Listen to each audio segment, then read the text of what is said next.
好，昨天呢给大家讲了大物杆的设计啊，今天给大家讲一下综合杆的设计，就是这2年突然出现的一个流行的说法，就是这个一个鱼竿锥度变化均匀就是好鱼竿。其实锥度变化均匀呢，就是综合杆的设计。如果你昨天看过我的关于讲的大物杆的设计的话，你就能理解为什么综合杆它每一节锥度变化均匀，因为它不需要有针对性的设计啊。就是综合杆的全称呢叫吉利综合杆，它钓大鱼小鱼都比较好用，但是呢它钓大鱼呢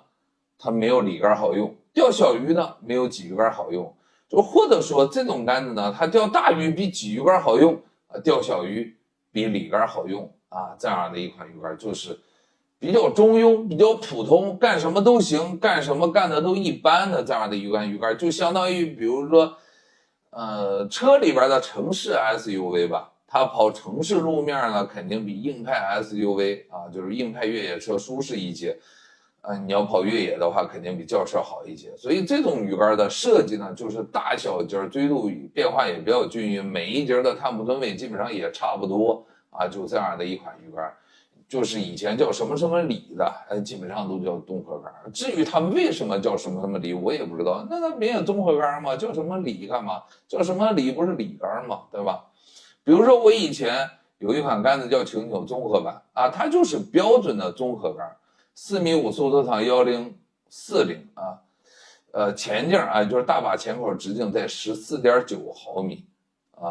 调性28，它就是标准的综合杆，就是符合这种的基本上都是综合杆。有人说为啥没有自重？不是自重轻的叫鲫鱼竿，或者叫综合杆叫小综合自重大一点叫大综合里杆大物杆不是这么说法吗？其实这个东西是那种设计的，它都叫综合杆。至于它的